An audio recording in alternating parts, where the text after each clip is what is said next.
texto fora do contexto. O perigo dos versículos isolados. A primeira coisa que eu quero falar nessa live é o significado de contexto. Existe o texto e existe o contexto. Texto, todos sabem do que se trata. Mas o que seria um contexto? Eu fui buscar no dicionário a definição de contexto. E eu vou ler aqui para você que eu anotei do dicionário. Contexto é o que compõe o texto na sua totalidade.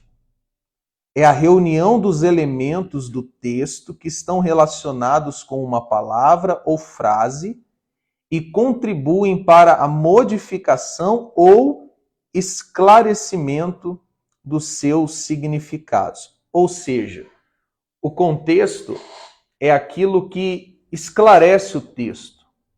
O contexto imagine que o texto é a obra pronta.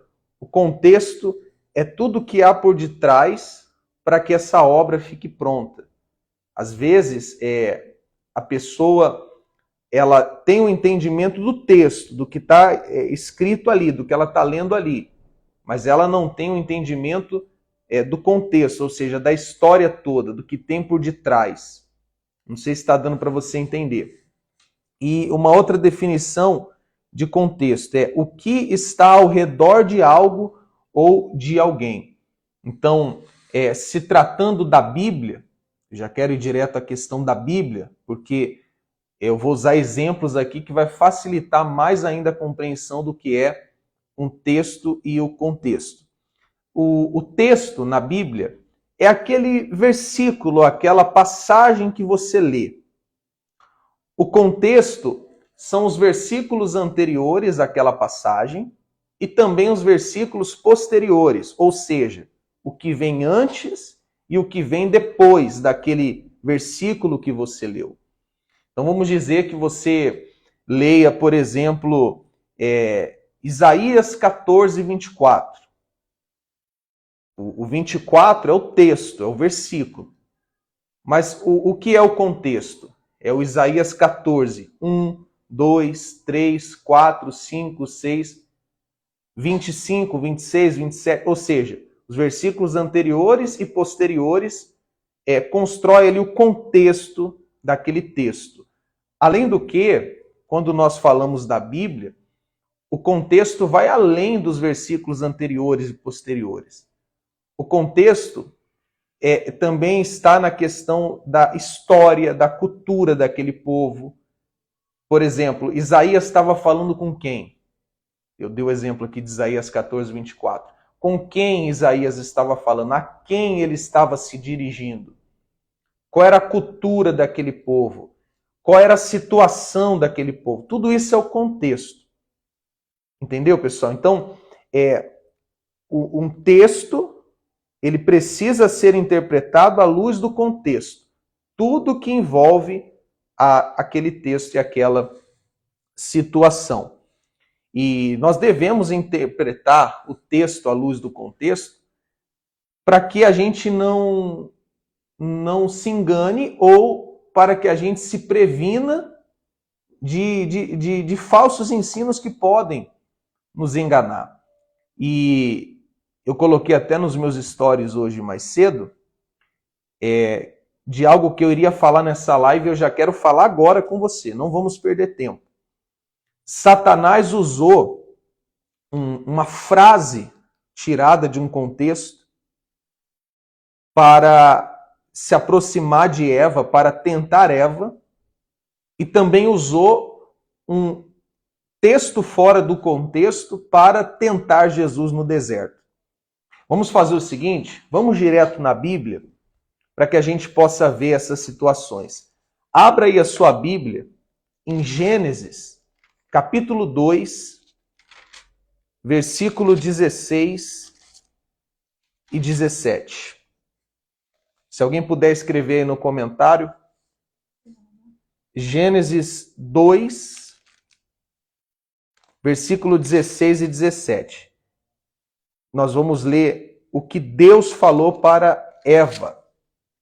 Escreve aí alguém. Gênesis 2, Gênesis 2, versículo 16 e 17. Eu vou lendo aqui enquanto vocês escrevem. E o Senhor deu a seguinte ordem ao homem: comerás livremente o fruto de qualquer espécie da árvore que está no jardim. Contudo, não comerás da árvore do conhecimento do bem e do mal, porque no dia em que dela comeres, com certeza morrerás. Então, qual foi a ordem que Deus deu ao homem? Vocês podem comer de tudo, menos dessa árvore aqui, a árvore do conhecimento do bem e do mal. Se vocês comerem, ou no dia que vocês comerem, vocês vão morrer. Essa foi a ordem que Deus deu. Agora veja Gênesis 3, um pouquinho adiante. Gênesis 3, versículo 1. Escreve aí também. Gênesis 3, versículo 1. Nós lemos o que Deus falou ao homem, agora a gente vai ver o que Satanás, por meio da serpente, falou para Eva. Gênesis 3, versículo 1. A serpente era o mais astuto de todos os animais dos campos que o Senhor Deus havia feito. E aconteceu que ela questionou com a mulher: então foi isso mesmo que Deus falou? Vós não podeis comer nenhum dos frutos da árvore do jardim? Ao que declarou a mulher, a serpente: nós podemos comer dos frutos das árvores do jardim. Mas do fruto da árvore que está no centro do jardim, Deus disse: dele não comereis, nele não tocareis, para que não morrais. Então veja que Deus falou: vocês podem comer de tudo, menos da árvore do conhecimento do bem e do mal, porque o dia que vocês comerem, vocês vão morrer. A serpente, quando se aproximou de Eva, ela disse assim: não foi assim que Deus disse? Gênesis 3:1. Que de toda árvore vocês poderão comer? E parou por aí. Veja que a serpente pegou só um pedaço da frase. Vamos dizer que ela pegou só o texto, excluiu o contexto, excluiu todo o resto e usou isso como uma forma de tentar a Eva a desobedecer ao Senhor Deus. Não sei se vocês estão entendendo até aqui. Deus deu a ordem completa. Vocês podem comer de tudo, menos da árvore do conhecimento do mal. Se comerem, vocês vão morrer. Aí a serpente pegou parte do que Deus falou. Que parte que ela pegou? Não foi assim que Deus disse? Vocês poderão comer de todo fruto, de toda árvore que está no jardim? E não falou o restante. Entende? Isso é uma frase tirada de um contexto. Isso é um pedacinho só do que Deus falou. Isso é um texto fora do contexto, ou uma frase tirada do contexto. Satanás é especialista nisso. E ele usou isso para tentar Eva. Agora, vamos lá no caso de Jesus. Mateus 4, versículos 5 e 6. Vamos escrevendo aí, pessoal. Mateus 4, versículos 5 e 6. Olha na tentação do deserto, como que aconteceu. Muito legal isso aqui, muito interessante. Vai fazer você entender perfeitamente o tema dessa live. Mateus 4, versículos 5 e 6. Então o diabo o conduziu à cidade santa e colocou-o sobre a parte mais alta do templo e desafiou-lhe: se tu és o filho de Deus, joga-te daqui para baixo, porque está escrito: aos seus anjos dará ordens ao teu respeito, com as mãos eles te susterão, para que jamais tropeces em alguma pedra. Então, olha a sugestão de Satanás. Pula daqui de cima, comete um suicídio, se joga. Porque está escrito, Satanás pegou um versículo isolado, que a gente vai ler agora. Pula porque está escrito que Deus enviará anjos para te sustentar, para que você não tropece. Veja que versículo que Satanás usou. Salmo 91, versículo 11. Nós vamos abrir a Bíblia em bastante passagens hoje. Salmo 91, versículo 11. O diabo usou um versículo isolado, um texto tirado do contexto para tentar Jesus.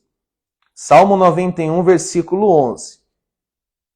Porque aos seus anjos ele dará ordem ao teu respeito, para que te guardem em todos os seus caminhos, com as mãos eles te susterão, para que jamais tropeces em alguma pedra. Então, sim, o que o diabo usou para tentar Jesus, de fato estava escrito. Mas era, Monique, um texto fora do contexto. Porque o diabo usou esse texto, usou esse versículo, para propor uma espécie de suicídio. Falou para Jesus, pula daqui de cima porque está escrito que Deus vai te guardar. Só que quando Deus ele prometeu dar ordem aos anjos para nos guardar, não é no sentido de que se a gente pular de um prédio, ele irá nos proteger, ou ele irá nos sustentar, não. Quer dizer o seguinte, Deus quer dizer o seguinte, eu guardo o meu povo, eu cuido do meu povo, eu livro o meu povo, eu protejo o meu povo. O meu povo pode contar com a minha proteção em todos os caminhos. Eu vou estar cuidando deles. Vocês estão entendendo? O diabo ele pegou um texto, excluiu o contexto e usou para tentar Jesus. Ele pegou um versículo isolado e usou para tentar Jesus. Mas como Jesus sabia de todo o contexto, você conhece a resposta. O Senhor Jesus falou, mas também está escrito, não tentarás ao Senhor teu Deus. Então, o diabo é especialista em texto fora de contexto, em versículos isolados. A realidade é que, se for pegar na Bíblia alguns versículos soltos, podemos entender um monte de coisa. Mas se pegarmos ali o contexto do que está sendo falado, vai tirar a base de todos os pensamentos que nós pensamos só de ler aquele versículo solto. Por quê? Porque a Bíblia, ela, vamos usar, lá no Novo Testamento, Paulo escreveu alguma coisa, ele vai dando argumentos sobre o mesmo assunto. Se você só pegar ali um argumento, você não vai entender do que ele está falando. Se você pegar só um pedacinho, já viu aquela expressão? Você vai pegar o bonde andando. Você nem sabe do que está acontecendo. Por exemplo, eu estou aqui com a Monique. Vamos dizer que chega a seguinte notícia para você. Olha a notícia que chega para você. Eu vi o Jonatas empurrando a Monique no meio da rua e a Monique caiu. Você ouve isso. O Jonatas empurrou a Monique no meio da rua e a Monique caiu. Você ouviu uma frase, você ouviu um pedaço da história.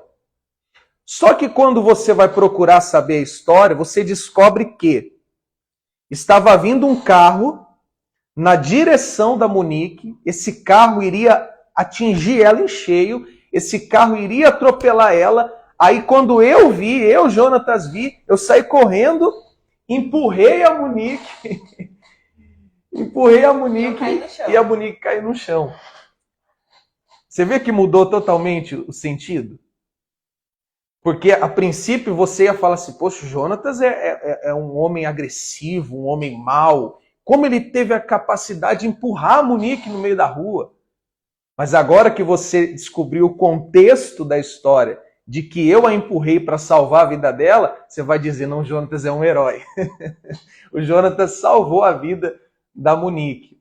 Quer dizer, aquele pedacinho que te contaram te levou a ter uma interpretação errada e uma visão errada a meu respeito. Mas quando você descobriu o contexto, a história toda, aí você fala, sendo assim, então o Jonatas está perdoado. É isso que é texto e contexto. É isso que você tem que entender da Bíblia. Existe todo um contexto por detrás, todo um sentido por detrás. E a Monique falou, é verdade. Qualquer coisa que você pegar e falar está escrito, de fato está escrito. Só que não é porque está escrito que é daquela forma que está sendo colocada. Eu ouvi certa vez uma frase, não sei o autor, e nem me arrisco em dizer, porque eu não faço ideia quem falou. Mas ele diz assim, que texto tirado do contexto vira pretexto para muitas heresias. Então, muitos falsos ensinos, muitas heresias, nascem de que maneira? Pega um texto, joga o contexto fora e usa como pretexto. Ó, você tem que fazer isso porque está escrito. Entenderam até aí? Vamos ver, Monique, se o pessoal tá entendendo o que estamos falando até aqui. Coloca aqui no comentário quem está entendendo. Se está ficando claro a questão do texto e do contexto. Porque nós vamos entrar agora em alguns versículos isolados que são usados de uma forma errada e a maioria deles são tirados do contexto e eu quero falar para você alguns exemplos. Eu até divulguei alguns exemplos que eu ia falar hoje. Coloca aí, pessoal, quem está entendendo? Participa aí. Como eu falei, quando você participa, além de nos ajudar, além de nos mostrar que você está entendendo, a gente também falou que o Instagram percebe que a nossa live é interessante e vai entregar para outras pessoas e assim outras pessoas são ajudadas. Maravilha, maravilha. Então vamos lá, pessoal, vamos usar alguns exemplos. Vamos pegar alguns versículos que são mal interpretados. O primeiro deles, 2 Coríntios 3, 6. 2 Coríntios 3, 6. Deixa eu abrir a minha Bíblia. Escreve aí. Escreve aí. 2 Coríntios, capítulo 3 e versículo 6. Esse aqui é muito conhecido, porém ele é mal interpretado. Ele é muito mal interpretado. 2 Coríntios 3, 6. Escreve aí no comentário. Que diz assim, olha só. Ele nos capacita... Não, mas eu não vou nem ler do começo. Porque ninguém lê esse versículo do começo.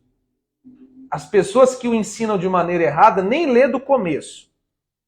Eu vou logo na parte que as pessoas costumam ler e interpretar de forma errada. Porque a letra mata. 2 Coríntios 3, 6. Porque a letra mata, mas o Espírito vivifica. Com certeza você já ouviu esse versículo e com certeza, você ouviu esse versículo no seguinte sentido. Pessoal, você não precisa estudar a Bíblia. Você não precisa fazer um curso de teologia. Você não precisa se aprofundar na Bíblia, porque a letra mata. Se você se aprofundar, se você ficar lendo muito, se você estudar muito, você vai ficar confuso e a letra vai te matar. O que importa é o espírito, o que importa é a fé. Você já ouviu isso? Geralmente esse versículo ele é ensinado nesse sentido, né, Monique? Sim. E até mesmo eu, como pastor, eu já ouvi na antiga instituição e na antiga mentalidade, eu já ouvi que o pastor não precisa estudar, o pastor não precisa fazer teologia, o pastor não precisa se aprofundar, porque a letra mata, o que importa é o espírito, o que importa é você ir para a reunião e passar espírito, e passar fé, não precisa da letra. É assim que na maioria das vezes esse versículo é usado. Só que não é isso que Paulo está falando. O significado desse versículo não é esse. Pastor, então qual é o significado desse versículo? Para você entender esse texto, você tem que olhar o contexto. O que vem antes e o que vem depois. O capítulo 3, praticamente todo, Paulo vai falar sobre a antiga e a nova aliança. Então, quando você vê, por exemplo, o versículo 7, o 6 fala, a letra mata e o Espírito vivifica. Mas se você lê o 7, ou melhor, se você lê o 6 do começo, olha o que fala o versículo 6 no começo. Ele nos capacitou para sermos ministros de uma nova aliança. Não da letra, mas do Espírito. Aí ele fala, porque a letra mata e o Espírito vivifica. Veja o 7, o versículo seguinte. Com letras sobre pedras foi gravado o ministério que trouxe a morte. No entanto, esse ministério veio com tamanha glória que os filhos de Israel não conseguiam sequer fixar os olhos na face de Moisés, por causa do resplendor do seu rosto, mesmo que esse brilho estivesse se desvanecendo. Não será o ministério do Espírito mais glorioso? Ora, se o ministério que trouxe a condenação era glorioso, quanto mais ainda será o ministério que produz a justificação. Paulo está falando, pessoal, da antiga e da nova aliança. Por que letra? Porque a antiga aliança foi dada ao homem, Deus deu a Moisés e ao povo, por meio da letra. Que letra? A letra que foi escrita nas tábuas, os 10 mandamentos. Essa é a letra que mata. Por que que mata? Porque a lei, ela revela o quão pecador somos. E o pecado, por sua vez, o salário dele é a morte. Então a lei, ela mostra que você é um pecador, que você está morto, e ela não faz mais nada por você, ela apenas expõe a sua realidade. Mas o Espírito vivifica. O que é o Espírito? É a nova aliança. Não da letra, não da lei, mas da graça. E o Espírito Santo em nós nos capacita a fazer a vontade de Deus. Por isso que a letra mata e o Espírito vivifica. Não tem nada a ver com estudar a Bíblia ou não. Letra, antiga aliança. Espírito, nova aliança. Letra, a lei escrito nas pedras. Espírito, a letra, o mandamento escrito nas tábuas do nosso coração. Você ia falar alguma coisa, Monique? Porque se ler só esse versículo, dividindo esse versículo ainda em 2, porque se ler um pedacinho inteiro, dele, né? Você vai ficar meio confuso sem saber exatamente do que Paulo está falando. Mas você não vai entender. Por isso, a necessidade de ir lá no primeiro versículo do capítulo e ler. E ainda é necessário, às vezes, ir no começo do livro e ler do primeiro capítulo para você entender do que está sendo falado. Porque senão você não vai entender. Você vai falar, é isso daqui que está sendo falado. Mas às vezes, se você fosse lá e ler do começo, você vai falar, não, é de outra coisa. Por isso a importância de nós nos atentarmos para o que realmente está sendo falado ali. Porque é disso que nós temos que praticar, não do que achamos que entendemos sobre aquilo. Porque se a gente for ver, nós vivemos muito tempo da nossa vida acreditando que a lei era o estudo. E não é. A lei não é o estudo. A lei é a letra, a lei que eu tô falando. A letra é a lei. Entenderam? A lei que foi dada. Não tem nada a ver com estudar a palavra. Pessoal, sabe o que te mata? É a falta de estudar a palavra. Exato. Sabe o que te mata? É a falta do conhecimento bíblico. Não é o contrário, não. Porque com a falta, nós acreditamos em tudo que é falado. Então, se alguém chegar e falar assim, olha, lá na palavra de Deus está escrito isso. Aí você vai falar assim, se ele está falando é o correto, porque você não sabe se está certo ou não, então está tudo certo. E às vezes, se você for lá, muitas das vezes, se você for lá conferir, você vai falar, não é disso que está sendo falado. Exatamente. Entenderam? Então, o primeiro versículo, aqui eu estou explicando de fato o que é. A letra se refere à antiga aliança. O Espírito, a nova aliança. Tem nada a ver com o perigo de estudar a Bíblia. Estude, busque o conhecimento. Porque o povo de Deus acaba sofrendo por falta de conhecimento. Vamos avançar, deixa eu só ler aqui. Olha esse versículo aqui. É só pensar, seria até incoerente Deus não querer que nós aprendamos e estudemos a palavra. Realmente, o Senhor Jesus fala, examinai as Escrituras, porque elas testificam a meu respeito. Pessoal, leia a Bíblia. Eu vou falar isso no final. Vamos ao segundo versículo. Esse aqui, vocês estão sentados? Você está sentado? Porque eu coloquei assim numa enquete, perguntando sobre esse versículo. se as pessoas sabiam do que se tratava. E a maioria das pessoas falou que sabia. Leia comigo aí, abra aí comigo João 10:10. Escreve aí, João 10:10. Esse aqui todo mundo conhece. Esse aqui todo mundo já ouviu falar. Todo mundo. Vou ser sincera, antes de eu ler e entender como é de fato de verdade, eu sempre acreditei que era dessa forma que ele vai falar. E seria impossível não ser, na minha cabeça. João 10:10. Vamos ler?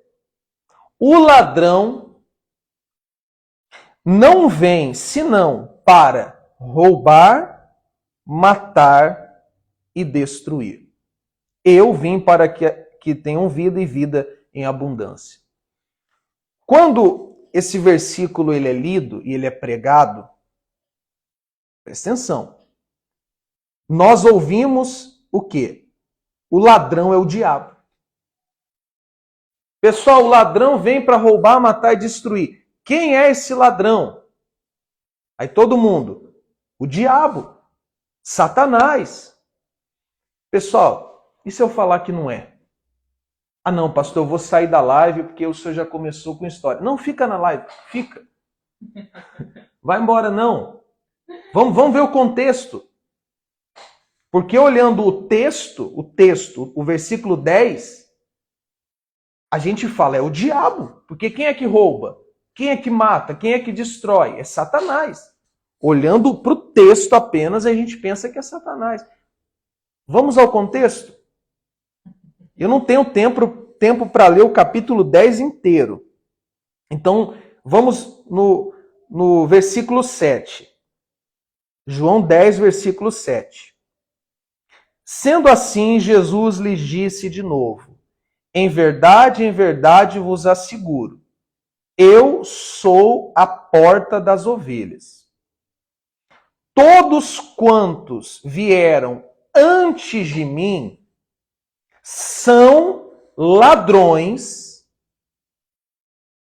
e salteadores.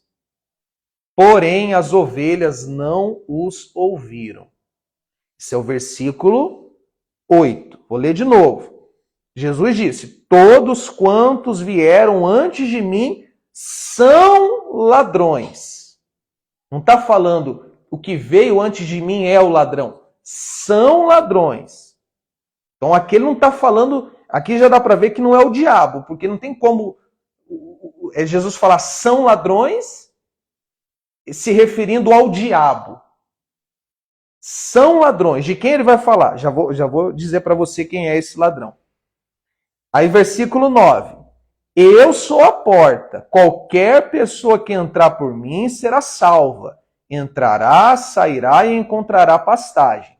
O ladrão, ele falou dos ladrões no versículo 9, não vem senão para roubar, matar e destruir. Eu vim para que as ovelhas tenham vida e vida em plenitude. Versículo 11. Vamos ao contexto todo. Eu sou o bom pastor. O bom pastor dá a sua vida pelas ovelhas. O mercenário, que não é o pastor, a quem as ovelhas pertencem, vê a aproximação do lobo, abandona as ovelhas e foge. Então o lobo as apanha e dispersa. O mercenário foge porque é um mercenário e não tem zelo pelas ovelhas. Depois você lê todo o capítulo. Mas esse ladrão que Jesus está falando, ele está se referindo aos falsos profetas. Ele está se referindo àqueles que vieram antes dele e as ovelhas, que são os escolhidos, o povo de Deus, não seguiu eles. Porque o povo de Deus segue o bom pastor. Quem é o bom pastor? Jesus. Então, o contraste ou o contrário do bom pastor são os falsos profetas e não o diabo. O contrário do bom pastor, que é Jesus, são os falsos profetas e não o diabo. Pastor, mas o diabo não rouba, mata e destrói? Claro que ele faz tudo isso. Só que não é dele que Jesus está falando quando diz o ladrão vem para roubar, matar e destruir. no contexto, quem seria o ladrão? Porque o ladrão está aqui. Quem seria o ladrão? O lobo. Quem seria o diabo? Desculpa, obrigado. Quem seria o diabo aqui no contexto? O lobo. Então aqui nós temos basicamente 3 personagens. O bom pastor, que é Jesus, o ladrão, que são os falsos profetas, que Jesus também os chama de mercenários, e o lobo, que aí sim é o Satanás, que quando se aproxima das ovelhas, enquanto o bom pastor defende as ovelhas, o ladrão ou o mercenário, ele foge e deixa as ovelhas desprotegidas. Não sei se eu consegui me explicar aqui para você. Então, o texto, olhando assim o 10, o ladrão é o diabo, mas olhando todo o contexto, o ladrão são os falsos profetas. Jesus, o bom pastor, e o lobo, sim, o diabo, que trabalha de noite para tentar o povo de Deus. Sim, é impossível ler o versículo 12 e falar assim, então tá faltando um personagem nessa história que Jesus está contando. Porque se o diabo fosse o ladrão e Jesus o bom pastor, quem seria o lobo? Quem seria o lobo? Exato. Quem seria o lobo que iria lá e se aproximaria das ovelhas e o ladrão sairia, que no caso ele chama de mercenário, sairia correndo e deixaria as ovelhas lá ao ponto do lobo vir e dispersar as ovelhas. E eu vou dizer uma coisa para você. O diabo rouba, mata e destrói. Mas no contexto não é o ladrão. O ladrão são os falsos profetas. Sabe por quê? Porque os falsos profetas, com seus falsos ensinos, eles roubam, eles matam e eles destroem vidas. Eu ouvi da boca de uma pessoa essa semana que um falso ensino ou um lugar de falsos ensinos que essa pessoa frequentou a vida toda roubou tudo dela. Tirou tudo dela. Tem gente aqui me assistindo, ou que ainda vai me assistir, que foi roubada, morta e destruída emocionalmente por falsos profetas. Por pessoas que carregam um espírito de fariseu, de hipócrita, que colocaram fardos e mais fardos sobre elas. Mas louvado seja Deus que te alcançou por meio da sua graça e tirou esse fardo de você. Amém, pessoal? Podemos avançar? Ficou chocado? Muita gente falou assim, fiquei chocado. Todo esse tempo o diabo escondidinho nessa história, é isso mesmo. O diabo é o lobo. O lobo. Claro que ele rouba, mata e destrói. E ele usa os falsos profetas para roubar, matar e destruir a vida e a família de muita gente. Mas a verdade vai prevalecer. A igreja de Cristo vai prevalecer. Porque a igreja de Cristo são as ovelhas. E as ovelhas ouvem a voz do pastor Jesus. As ovelhas de Cristo ouvem a Cristo. E Cristo tem muitas ovelhas, muitas, que estão sendo açoitadas pelos ladrões, pelos falsos mestres, pelos falsos profetas. Mas essas ovelhas ouvirão a voz de Jesus. Elas sairão do meio desses ladrões. Elas serão salvas da mão do lobo e irão encontrar pastagem no rebanho de Cristo. Eu creio nisso, eu acredito nisso. E o meu propósito é esse, que Deus use a nossa vida, inclusive essa live, para alcançar as ovelhas. Podemos avançar? Vamos então a mais um versículo. Esses versículos aqui, pessoal, são geralmente distorcidos. Pega-se esse versículo, pega esse texto, exclui o contexto e é usado de uma forma distorcida. E você pode pegar tudo que a gente está falando e conferir na sua Bíblia. Vamos agora a Lucas, capítulo 6, versículo 37. E nós pedimos, né, nem só um conselho, verifique na Bíblia. Eu te peço, pegue a tua Bíblia, se você não está com ela aí agora, e pega, anota o que você está ouvindo e confere. Porque a nossa obrigação como cristão é conferir. Exato.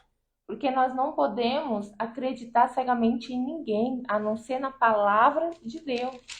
Então, confira, para você ver se está ou não dentro do contexto do que a palavra de Deus ensina. É isso aí. Quem vai colocar? Ah, já colocou ali, ó. É isso aí. Lucas 6. Vamos ver o 38. Esse versículo aqui é o versículo que se usa como base para aquela expressão, quem dá, recebe. Pessoal, está escrito, quem dá, recebe, quem dá, recebe. É esse versículo que é usado, ó. Versículo 38. Lucas 6, 38. Dai sempre, e recebereis sobre o vosso colo uma boa medida, calcada, sacudida, transbordante, generosamente vos darão. Geralmente para aqui. Então esse versículo é usado, resumido na seguinte expressão: quem dá, recebe. Quem dá, recebe. Quem dá, recebe. Você vai dar, você vai receber. Geralmente é usado na hora do ofertório, na hora de se ofertar ou na hora de se dizimar. Pessoal, dá que você vai receber porque está escrito. Dá que você vai receber que está escrito. E olhando o texto, o 38, você vai falar, é verdade, então eu vou dar mesmo, porque aí eu vou receber. Mas vamos ao contexto? Vamos? Vamos juntos? Versículo anterior, Lucas 6, 37. Olha, pessoal, olha as vendas caindo dos olhos agora. Não julgueis e não sereis julgados. Não condeneis e não serei condenados. Perdoai e sereis perdoados. Do que Jesus está falando aqui? Perdão, julgamento, condenação, falta de misericórdia. É disso que ele está falando. Aí ele entra. Dai sempre e recebereis sobre o vosso colo uma boa medida, calcada, sacudida, transbordante, generosamente vos darão. Portanto, a medida que usares para medir o teu próximo, essa mesma será usada para vos medir. Em outras palavras, eu vou entregar mastigado para você que ainda não conseguiu entender. Meu irmão, perdoa, dá o perdão, que você vai receber o perdão. Ó, toma cuidado com a medida que você vai usar para julgar alguém. Porque se você der um julgamento injusto, você vai receber um julgamento injusto. Ó, não condena. Não condena. Porque se você der a condenação, você vai receber a condenação. Esse é o contexto do versículo. Não tem nada a ver com você dar uma oferta, dar um valor e receber muitas vezes mais. Por mais que Deus cuide dos ofertantes, por mais que Deus cuide do seu povo e supra suas necessidades. Mas não é disso que Jesus está falando aqui. Entendeu agora? Dai e ser-vos dado, dá o quê? Dá o perdão, dá o amor, dá a misericórdia. Que aí você vai receber tudo isso em troca. Eu fiz um carrossel só com esse assunto, tá aí no meu feed, para que você tenha um esclarecimento melhor. Esse aqui também fez parte da enquete de hoje. Isaías 14, 24. Isaías 14, 24. Você quer fazer algum comentário, Monique, sobre o anterior? Não. Então vamos prosseguir. Isaías 14, 24. Já coloca aí também no comentário.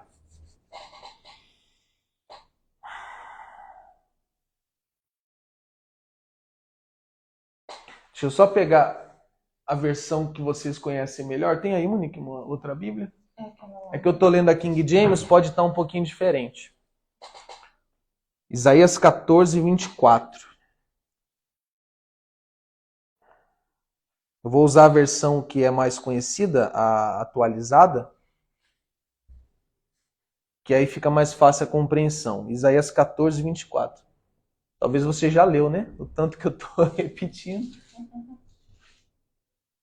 Isaías 14, 24. Aqui, ó. Eu não vou nem ler o começo, tá? Eu vou direto à parte que é usada. Como pensei assim sucederá. Como determinei, assim se efetuará. Pastor, mas o senhor não leu o início. Eu vou ler, mas é que é essa parte, esse pedacinho que é usado. Para quê? Para que é usado? Eles pegam esse texto para quê? Para pregar o seguinte para você. Atenção! O que você pensar vai acontecer. Cuidado, para de pensar coisa negativa. Começa a pensar coisa positiva. Para cima, força, vamos lá. Porque o que você pensar vai acontecer. E olha, para de usar sua boca para confessar derrota. Determina eu vou ser rico. Determina eu vou ser curado. Determina o seu filho. Determina, Deus vai fazer acontecer. Coloca Deus na parede e determina com toda a sua fé que o milagre vai acontecer, porque está escrito. Se você for direto ao texto, essa é a impressão que dá. Mas leia o versículo, não precisa nem ser o anterior, né? Não precisa nem ser o anterior e o posterior. Leia o versículo completo. Versículo 24. O Senhor dos exércitos jurou dizendo, o Senhor dos exércitos jurou dizendo, como pensei, como eu, o Senhor dos exércitos, como eu, Deus, pensei, assim sucederá.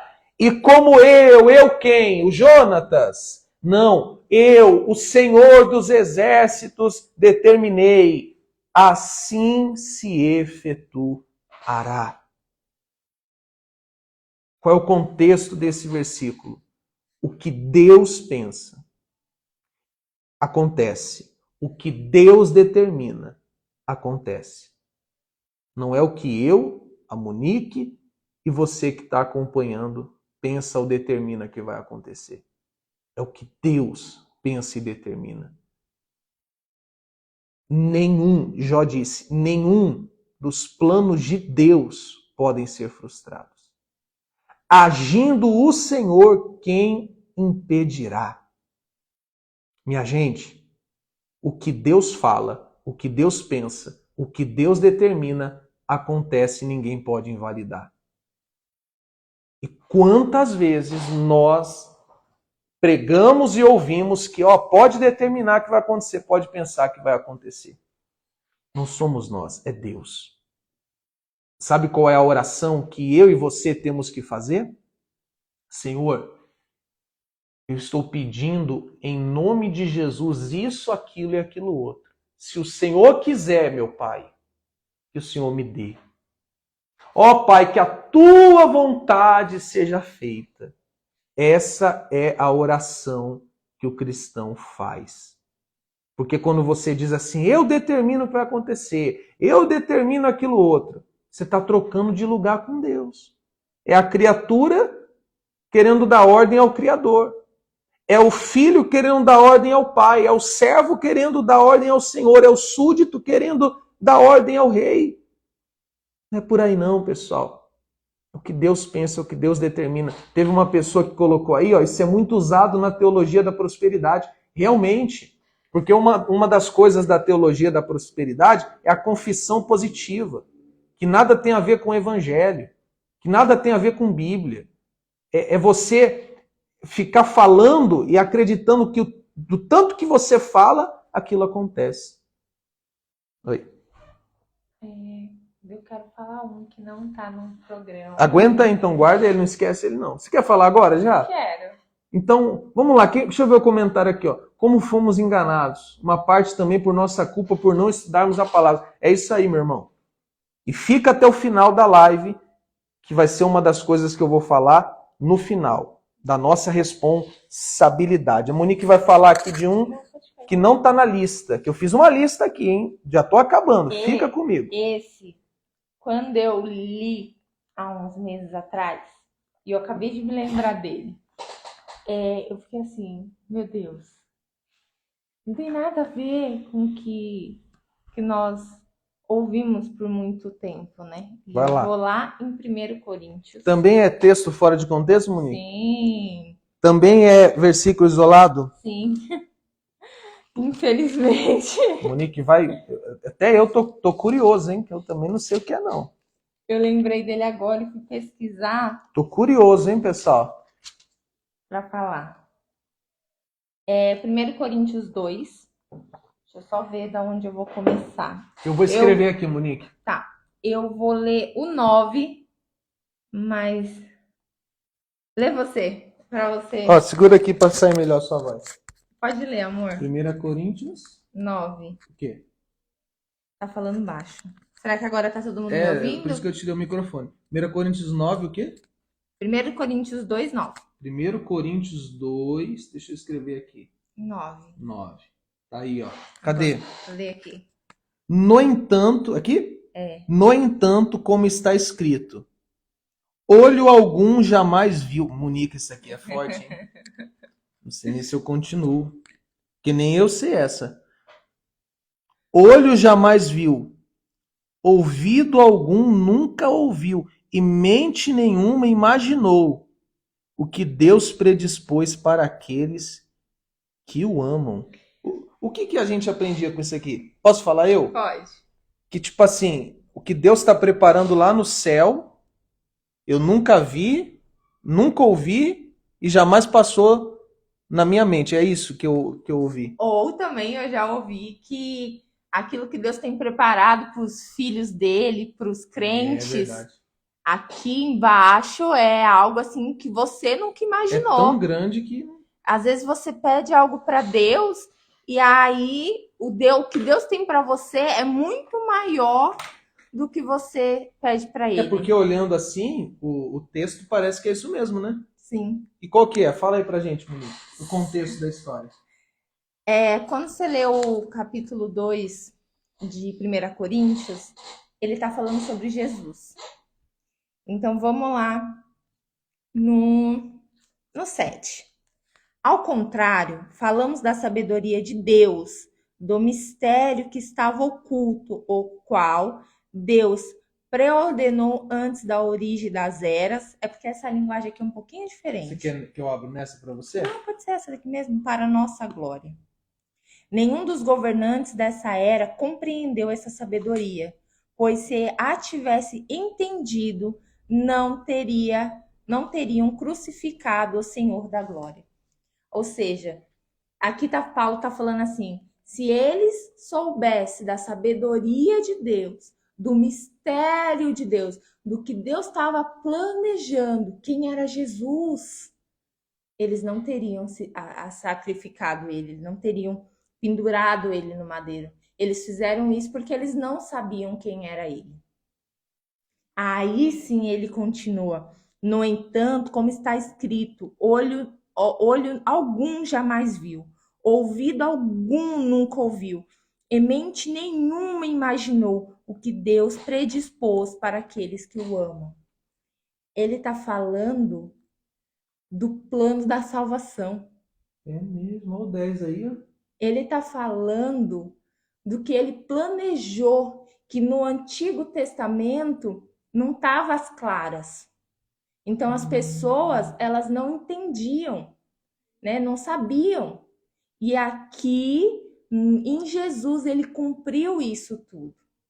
Aquelas pessoas, aqueles judeus, eles não imaginavam que eles estavam crucificando. Eles não sabiam que estavam fazendo parte dali, porque Jesus precisava ser crucificado. Tá vendo que não tá falando de nada dos planos de Deus para a tua vida física? Ele tá falando do plano de salvação que Deus fez para nos salvar. Por isso que olhos nenhum nunca viram, porque a gente nunca imaginou. Olha a loucura, Deus enviar seu filho como ser humano, como criatura, para morrer numa cruz de madeira. Você já imaginou isso? Se não fosse cristianismo, não queria acontecer? Mas foi o que Deus fez, por isso que o ser humano nunca tinha imaginado que iria acontecer. Dessa forma, dessa maneira, né? Tá vendo como se você ler aqui, não, Deus tem um propósito muito grande na tua vida. Eu acho, e o pessoal aí tava mais por você, Monique. Eu falei que eu ainda pensei que era algo reservado no céu, o pessoal falou que eu ouvi era aqui da terra mesmo. Ó, você nem imagina o carro que Deus vai te dar, você nem sabe, você nem sonha, você nunca ouviu. Pessoal, poxa vida, olha só como são as coisas. Texto tem que ser interpretado à luz do contexto. Agora, pessoal, vamos a mais um? Esse aqui ele passa um pouco batido, mas ele é importante. Salmos 101, versículo 6. Vamos lá. Quem vai escrever aí agora? Salmo 101, versículo 6. Você falando aí, Monique, Paulo fala que é a loucura, né? Ele fala a salvação é loucura. É a... eu não me lembro, mas é a loucura. A mensagem da cruz é a loucura para os que se perdem. Sim, mas ele fala também que é a loucura para os judeus e o escânio... Não, é a loucura para os gentios e os escárnios para os judeus. Salmo 101, versículo 6. Os meus olhos procuram os fiéis da terra. Os meus olhos procurem os fiéis da terra para que habitem comigo. Somente quem se dedica a viver com integridade me servirá. Esse aí, muitas das vezes ele é usado na hora de ensinar e falar do dízimo. Deus está procurando os fiéis. Olha o que Deus diz aqui. Os meus olhos estão procurando os fiéis da terra para que habitem comigo. Pessoal, você sabia que não foi Deus que disse? Foi Davi que disse? Quem está dizendo, os meus olhos procuram os fiéis da terra para que habitem comigo? Não foi Deus, foi Davi. Porque se você ler o Salmo todo, inclusive o título desse Salmo, aqui na King James, é o modelo do governante ideal. Olha como é o Salmo todo. Quero cantar a misericórdia e a justiça e entoar um hino de louvor a ti, ó Senhor. Então, aqui é Davi falando. Quero instruir-me no caminho da perfeição. Quando virás ao meu encontro? Quero proceder com o coração íntegro dentro da minha casa.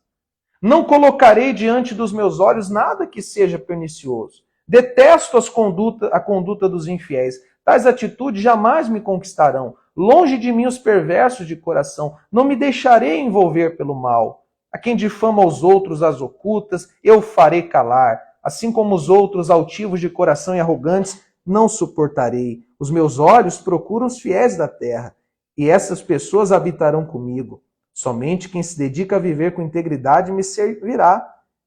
Então, Davi está falando do quê? Que quando ele ia colocar alguém para trabalhar para ele, quando ele ia, vamos dizer assim, contratar um súdito, um servo, ele procurava quem? Os fiéis. Ele não colocava para trabalhar com ele, eu estou usando essa expressão para ficar simples a compreensão, pessoas infiéis, pessoas injustas. Ele procurava pessoas fiéis. Entende? Então, vamos avançar. Esse não tem muito o que explicar, era só para deixar claro que quem disse foi Deus. Davi, e não Deus. Geralmente a gente ouve. Deus está dizendo. Esse aqui eu não sei se alguns conhecem, e eu vou ler, porque os que conhecem vão entender o que eu vou falar. Os que não conhecem provavelmente já ouviram falar. Miqueias 5:12. Esse aqui também, infelizmente, ele é... Esse aqui, pessoal, ele nem é mal interpretado. Ele é usado para fazer uma espécie de um ritual, de uma cerimônia que não tem nada a ver com a Bíblia. Miqueias 5:12. Miqueias 5:12. Quem vai colocar aí? É bom sempre colocar. A gente já está terminando, pessoal. Eu estou pegando versículos que são muitas das vezes mal interpretados, tanto por quem lê, como quando ouvimos em uma pregação. Ele diz assim, Miqueias 5:12. Eliminarei as feitiçarias da vossa mão, e não farás nem seguirás mais quaisquer adivinhações.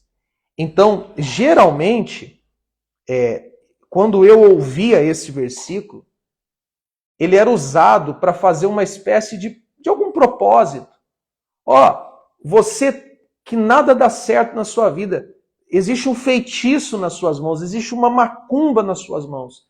Então você vai vir tal dia e você vai participar desse propósito, nós vamos lavar suas mãos, nós vamos arrancar toda a feitiçaria das suas mãos, Deus vai quebrar essa macumba que tem nas suas mãos, não é possível, onde você põe a mão dá errado, é porque tem uma feitiçaria, mas está escrito aqui, que Deus vai eliminar das suas mãos toda feitiçaria. Não sei se alguém aqui já ouviu esse tipo de propósito. Só que, pessoal, isso aqui não tem nada a ver com mão enfeitiçada, com mão macumbada, com mão... Não. É que o povo de Israel, na época do profeta Miqueias, havia abandonado o Senhor Deus e havia se entregado à idolatria e alguns até à prática da feitiçaria. Eles deixaram a Deus para seguir e servir outros deuses e ídolos e praticar até a feitiçaria. É disso que Deus está falando. E, inclusive, esse capítulo, ele é um capítulo profético, especialmente o versículo 2, com respeito a onde Jesus ia nascer. Jesus não nasceu em Belém? Miqueias já havia profetizado que viria de Belém o Salvador.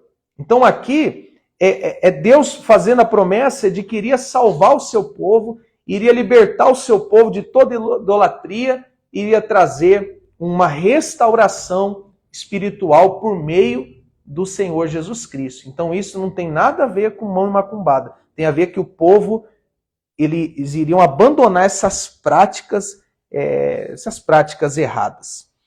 Esse daqui que eu vou ler é Romanos 8:33. Escreve aí. Foi uma sugestão que me mandaram hoje lá nos stories. Romanos 8:33. Romanos 8:33. Lembrando que, deixa eu ler aqui, esse clássico de sexta-feira, segunda também, é isso mesmo. É isso mesmo. Falou tudo, meu irmão. É isso mesmo. Não é maus olhos não, são olhos abertos, porque quando a gente começa a ler a Bíblia, a gente vê que muita coisa não bate. A gente tem que ler, e essa é a conclusão do vídeo de hoje, da live de hoje, já a gente chega lá. Romanos 8:33, nós vamos ler agora. Esse aqui, uma pessoa colocou assim lá nas perguntas. O justo não se justifica, que geralmente é usado no seguinte sentido, você foi ferido por alguém, mentiram a seu respeito, prejudicaram você, fica quieto, o justo não se justifica, aguenta firme. Deus vai mostrar quem é quem, não questiona, não argumenta. Seja cego, surdo e mudo, mão para trás, sim senhor, daqui, dali. Você não tem que falar, ainda que você esteja certo. Fique quieto porque está escrito que o justo não se justifica. Bem, respondendo a quem me fez essa pergunta e a todos que estão aqui na live, eu não encontrei nenhum versículo, presta atenção aqui, que esteja escrito isso, o justo não se justifica. O versículo mais próximo que eu encontrei, que possa ser que seja a base desse ensinamento errado, é Romanos 8:33. Quem poderá trazer alguma acusação sobre os escolhidos de Deus? É Deus quem os justifica. Você sabe o que significa justificação? É quando uma pessoa, um pecador, ele tem os seus pecados perdoados por conta da fé em Jesus e ele é justificado por Deus. Deus olha para ele por meio de Cristo, e já não vê apenas um pecador, mas vê um pecador justificado, ou seja, perdoado. Não tem nada a ver com os assuntos que acontecem nas empresas, nas famílias e nas igrejas. Não precisa falar nada que Deus vai te justificar. Deus justifica o pecador por meio do sangue de Jesus. Romanos 3 vai dizer, Romanos 5 especialmente vai dizer, justificados, pois mediante a fé, temos paz com Deus por meio de Jesus. Então, justificação é isso. O homem está em guerra com Deus por conta do pecado, mas Cristo vem, o Espírito Santo desperta no coração do homem a fé para crer em Cristo, e por meio de Cristo esse homem é justificado, ou seja, ele encontra paz com Deus. Ele já não está mais em guerra, já não é mais inimigo de Deus. Ele é amigo de Deus por conta do sangue de Jesus. Então, primeiro, que o justo não se justifica. Não está na Bíblia esse versículo. E o mais próximo disso não tem nada a ver com essas coisas. Não fala nada não que Deus vai te justificar. Não se defenda. Pessoal, você sabia que Jesus se defendeu? Eu fiz uma live um tempo atrás que eu citei isso. Jesus se defendeu. Quando chamaram ele de Beelzebu, ele falou, não sou Beelzebu não. Eu não sou Beelzebu não. Se eu expulso os demônios, se Satanás expulsa Satanás, o reino está dividido. Eu expulso pelo dedo de Deus. Não tem nada a ver com você ficar quieto e você sofrer e tudo mais. Isso tem muito a ver com controle. Porque aí, já que não é você que se justifica, então pode acontecer o que tiver que acontecer, que a pessoa quiser fazer. Podem falar mal de você, podem tratar você do jeito que quiserem. E aí você tem que ir lá fazer uma oração e esperar que Deus justifique. Você não precisa fazer nada. Você tem que aceitar tudo que vem, porque se a pessoa estiver errada, é Deus que vai mostrar. É Deus, como se tudo fosse permissão de Deus, não tem que questionar. Só que aí tem coisas que são inaceitáveis, né? Tem coisas que realmente nós precisamos nos posicionar e falar, não, isso daqui não tá certo. Porque quando nós vamos aceitando tudo, nós abrimos espaço para as pessoas fazerem ainda mais. E se já era abusivo antes, se torna ainda mais abusivo. Isso aí. Então não temos que colocar aqui, só obedeça. E nós não devemos só obedecer, nós devemos pensar. E se aquilo não estiver certo, não devemos ser coniventes. É isso mesmo, ela colocou. O justo não se justifica. Era tipo um cala a boca e obedece na hora de uma repreensão. Tá errado. Deus deu um cérebro para nós pensarmos. Então, se algo está errado, eu estou vendo que está errado, não se justifique, deixe que Deus... Não, eu estou vendo que está errado, eu não posso ser conivente. Entendeu? Então, se está vendo que está errado e ponto. Não tem meio termo. Então, não podemos ser coniventes com erro. Minha irmã, não tenha vergonha de si, não. Deixa eu falar uma coisa para você, antes de eu citar o último e ir para a conclusão da live. Você, assim como os demais, e o que eu vou falar não é nos isentando da responsabilidade, dizendo que não tínhamos culpa. Calma. Mas é porque, por exemplo, você vai na igreja, seja ela qual for, você vê o pastor pregando, você olha para ele e fala assim, ele sabe o que está falando. Ele é um homem de Deus. Ele conhece a Bíblia. Então, se ele falou, é porque é Deus falando. Se ele falou, então nós podemos obedecer cegamente. O que acontece, Dona Lúcia e todos os demais que estão aí comigo, é que o povo, nós somos sinceros e a gente acredita nas pessoas. A gente acredita. E muitas das vezes chegamos à igreja despedaçados. Então a gente está ali em busca de um refrigério, de um alívio, de um auxílio. Então a pessoa fala e a gente acredita cegamente. Então eu não estou isentando a nossa culpa. E eu vou falar disso aqui ainda. Mas eu quero dizer que você não tem que ficar se sentindo envergonhado, se sentindo mal. Algumas pessoas falam, poxa, eu fui burra, isso e aquilo. Não, você foi sincero. E Deus viu a sua sinceridade e te buscou. Essa sinceridade, como diz Davi, bem sei, Senhor, que da sinceridade te agradas, essa sinceridade Deus viu e buscou você.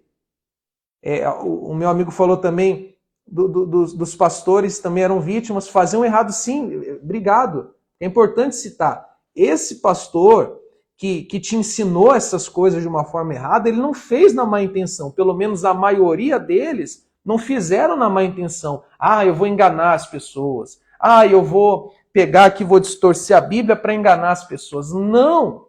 A maioria deles, eu sei o que eu estou te falando, a maioria deles ensinam errado porque aprenderam errado. Nós só podemos ensinar o que aprendemos. Aprendemos errado, vamos ensinar errado.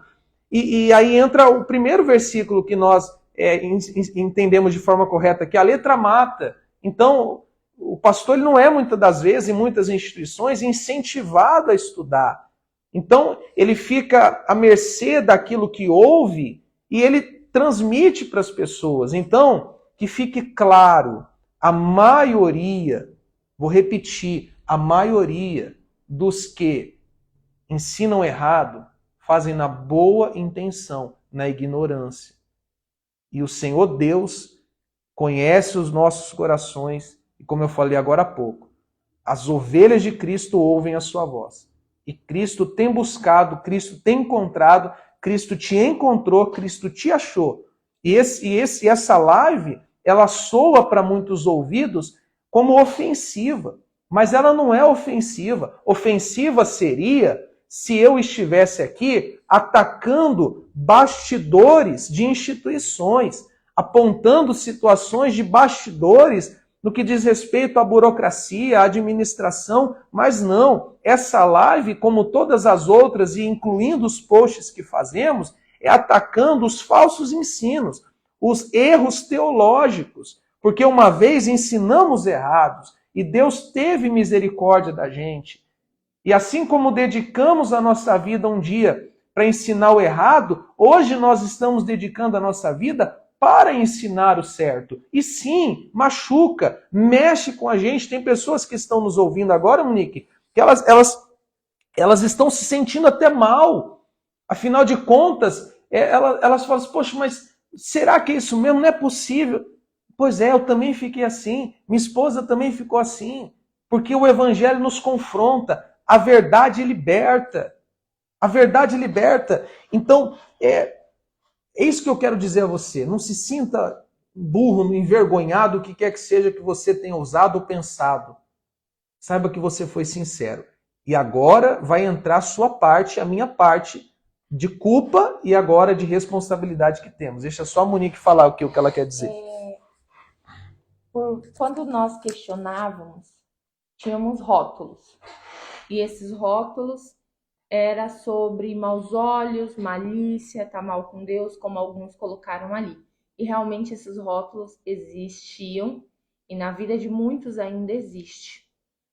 É normal que quando nós conhecemos o verdadeiro evangelho, nós perdemos amigos, familiares, pessoas que temos um carinho muito grande, que vira as costas e simplesmente para de falar conosco. Isso é normal de acontecer. Não deveria ser, mas é. Porque as pessoas realmente nos rotulam com esses rótulos, né? Mas o que devemos fazer? Devemos, infelizmente e felizmente, parar de nos preocupar com o que as outras pessoas acham. Isso é uma tarefa muito difícil. Mas se a pessoa acha que você tá mal, mas dentro de você, você sabe que você tá questionando porque Deus te deu um raciocínio e você tá fazendo uso dele, então continue. Continue. Mesmo com ataques, mesmo com desprezo, com medo. Questione. Isso que eu te falo, questione. Tudo devemos questionar. E aonde devemos buscar resposta? Na palavra de Deus. Ela nos responde tudo. Quando eu comecei a questionar algumas coisas, eu falei que eu não queria mais ouvir ninguém. Eu falei que eu queria ir na palavra de Deus, que eu queria aprender dela. Se eu fui enganada e me deixei enganar por tanto tempo, então a palavra de Deus ia me mostrar. Porque é como falaram aí, eu também nunca ouvi outro evangelho. Não tinha base de comparação. Eu cheguei na igreja com os meus pais com 11 meses. A única instituição que eu conhecia era aquela. Então, eu também não tinha base. Então, quando o Jonas começou a me falar e eu comecei a me permitir questionar, falei, pronto, não quero ouvir ninguém, quero ir na palavra de Deus. E a palavra de Deus começou a se revelar para mim, me mostrar que tem alguma coisa errada. Aí sim eu comecei a ir atrás e atrás e atrás. E como falar aí, a mente explode, né? Explode. Tipo assim, a mente se abre você começa a ter uma visão que você nunca teve, você começa a entender a palavra como você nunca entendeu. Nós temos a nossa parcela de culpa? Sim. A partir do momento que eu sei. Agora nós sabemos, podemos viver o certo, podemos ensinar o certo, podemos espalhar isso que nos libertou das amarras, que nos libertou dos rótulos, que antigamente pegávamos como se fosse algo verdadeiro e agora entendemos que não são. Então estamos livres e podemos propagar isso que nos trouxe leveza e simplicidade na presença de Deus. É isso aí, pessoal. Ô, pessoal, eu posso falar mais um antes de eu concluir? Deixa... Tarde, né? Hoje a gente prolongou um pouquinho. Eu demorei 3 horas para chegar aqui, misericórdia. Posso colocar aqui? Vamos focar aqui. Posso? Posso falar mais 2?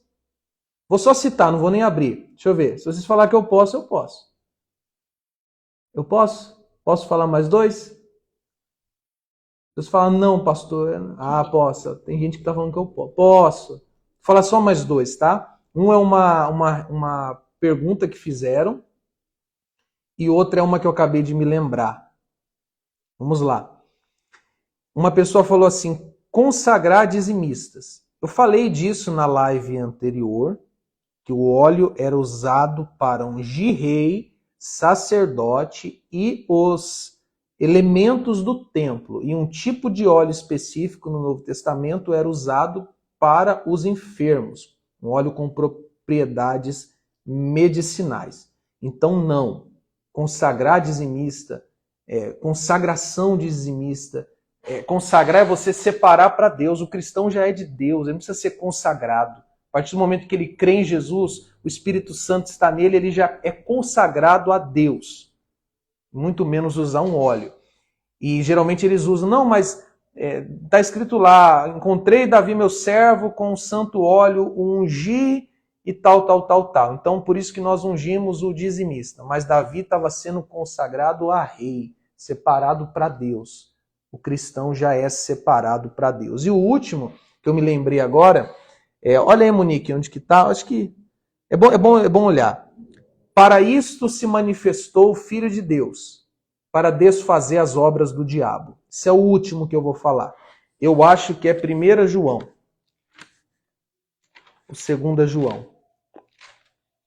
Estou tão ruim, pessoal, de guardar. 1 João 3,8. 1 João 3,8, né? Vocês já ouviram esse? Para isso se manifestou o Filho de Deus. Para desfazer as... É versículo 8. Quando que esse daí geralmente é falado o seguinte, Jesus veio ao mundo para desfazer as obras do diabo. O que é o diabo? 1 João?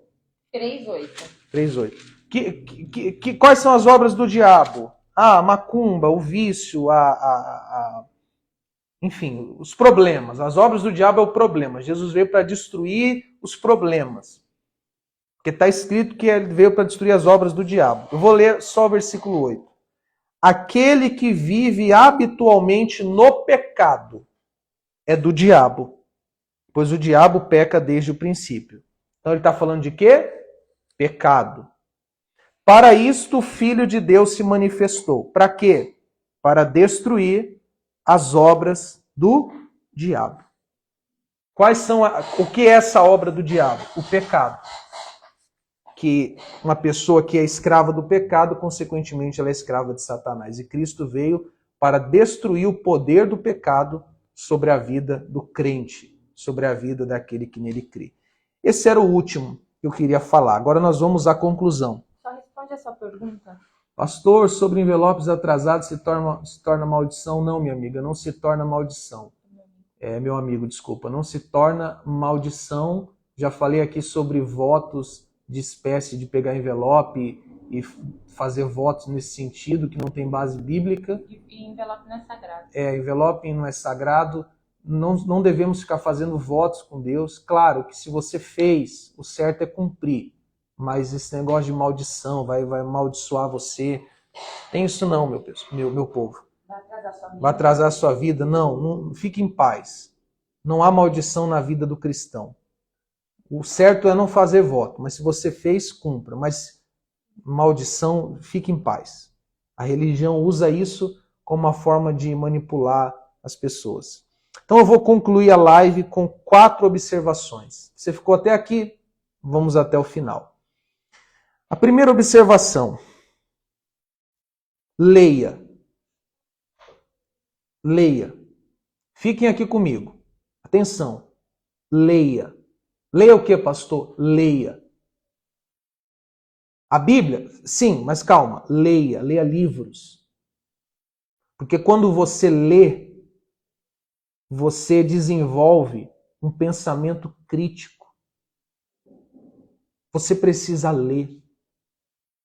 Pega assuntos. O pastor não tem um hábito de leitura. Então o que você faz? Você gosta de quê? Ah, pastor, eu gosto de comer. Eu gosto de cozinhar. Então pega livros, procure livros que tenham esse assunto. Culinária, gastronomia. Leia. Ah, pastor, eu gosto de... Deixa eu ver... Eu gosto de histórias de suspense. Pega lá livros de histórias de suspense. Ah, pastor, eu gosto de ler notícias. Então pega lá um jornal e leia. Primeiro, leia. Eu sempre estou indicando livros aqui. Sempre estou colocando livros. Leia. Leia. Leia. Você precisa ler.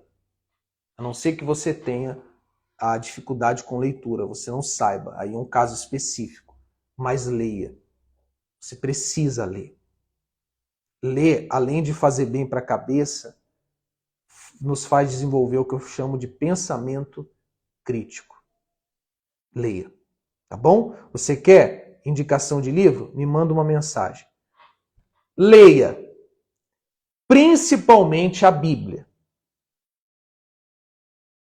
Leia a Bíblia. Leia. Você precisa ler. Presta atenção aqui, ó. Eu queria até que você olhasse para cá. Leia a Bíblia. Porque, e se possível, a Bíblia física, assim, ó. Leia a Bíblia. Você precisa ler a palavra de Deus. Você precisa. Pastor, quantas vezes na semana? O ideal é que você leia todo dia. O ideal não é uma obrigação. Ah, se você não ler, você vai para o inferno. Não, não. Para com isso. O ideal é que você crie o hábito da leitura diária da Bíblia. Quando não, pelo menos 3, 4 vezes na semana, leia. Leia a Bíblia.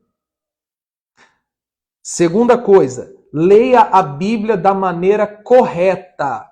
Atenção, pessoal. Leia a Bíblia da maneira correta. Muitas pessoas fazem isso aqui. Elas pegam a Bíblia. Eu já fiz isso, tá? Quem sou eu para julgar quem faz? Porque eu já fiz.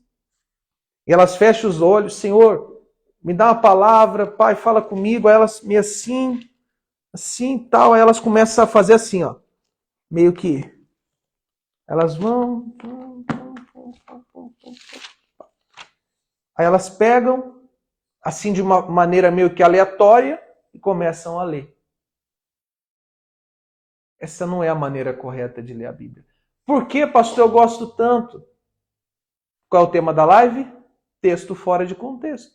Você abre assim aleatório, você vai cair num lugar que você não vai entender nada que está acontecendo. Você vai pegar o bonde andando. Desculpe minha expressão, mas é para ficar de uma forma mais clara. Não pode chegar assim, caiu. Você não sabe o que está acontecendo, você não sabe quem escreveu esse livro, você não sabe para quem está sendo escrito. Você vai lá e começa a ler. Não. Pastor, qual é a forma correta de ler a Bíblia?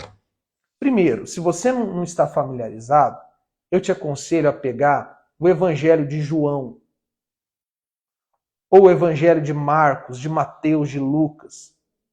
Pega ele, vamos falar de Mateus. Pega o de Mateus, começa lá no capítulo 1, viu? Não é no capítulo 2, 3, 5, 10, 20. É no 1. Vai lendo. Precisa ler tudo. Sabe quanto tempo que eu levei para ler o livro de Mateus, com a nova mentalidade, depois que a graça me alcançou? 6 meses.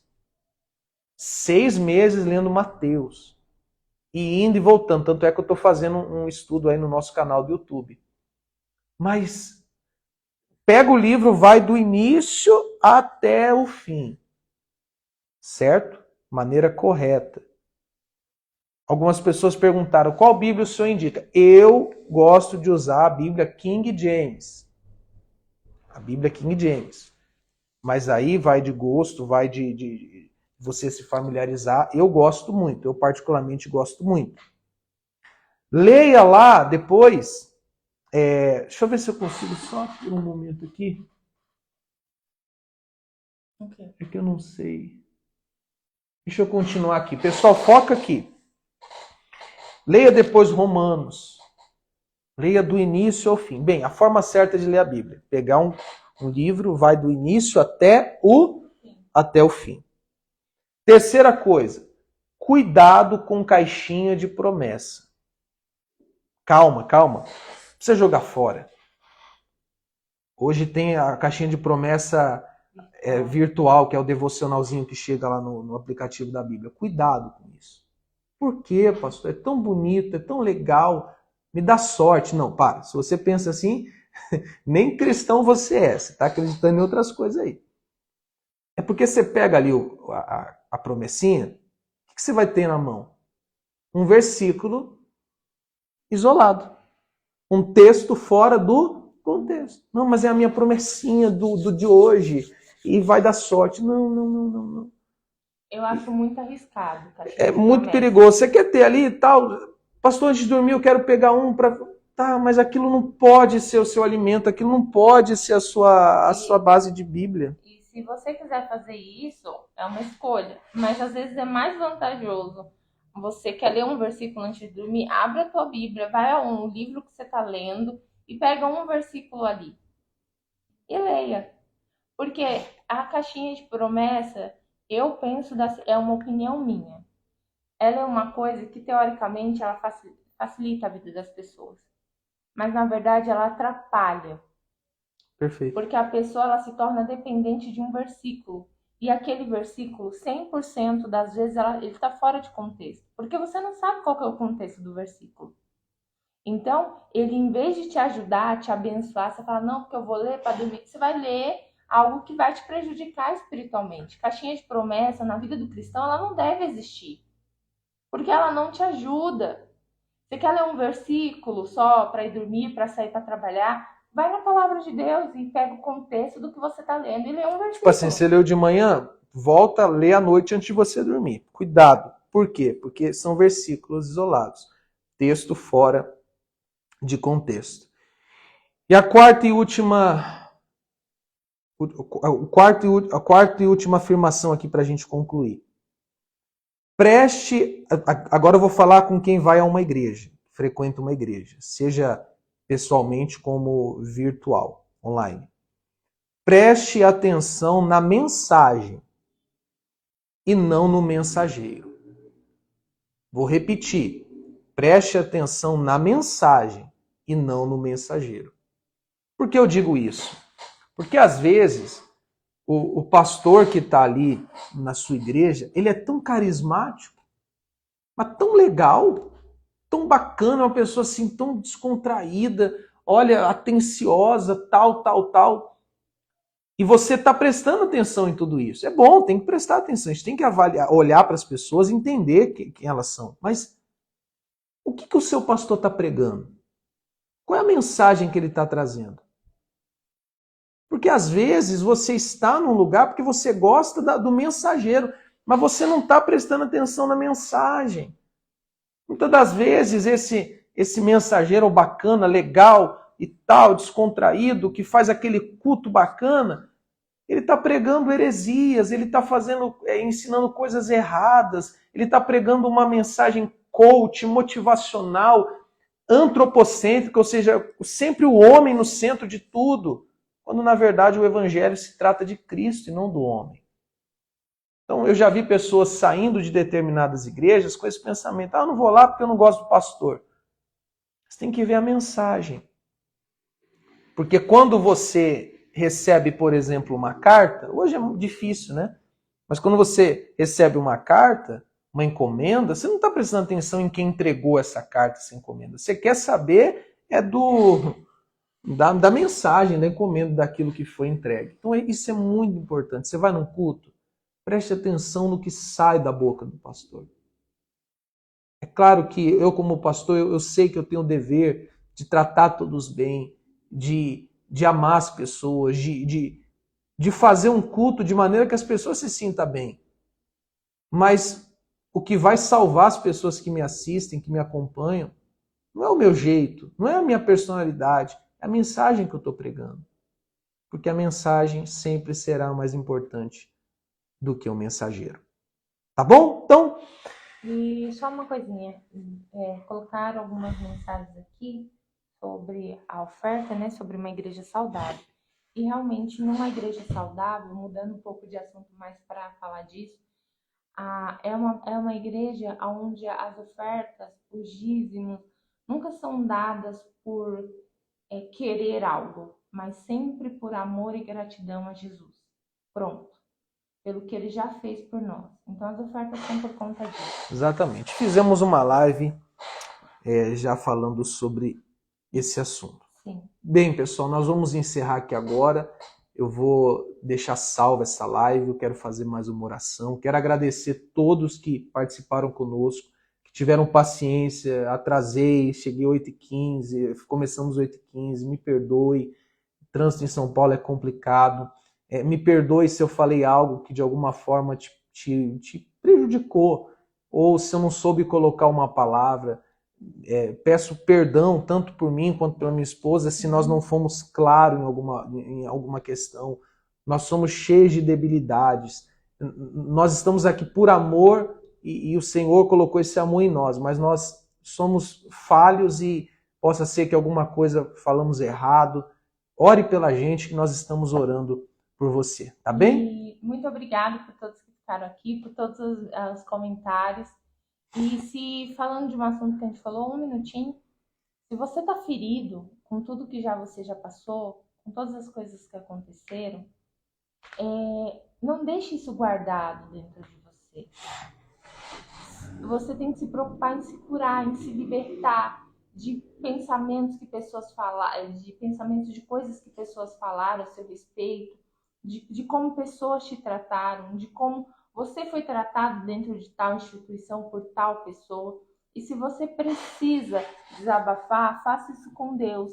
Mas se também você precisa falar com alguém, nós estamos à sua disposição para ajudar, porque pessoas são usadas para ferir, mas também pessoas são usadas para curar. É isso. Então, o que tiver no nosso alcance de poder ajudar vocês de alguma forma, então nós estamos à disposição. É isso mesmo.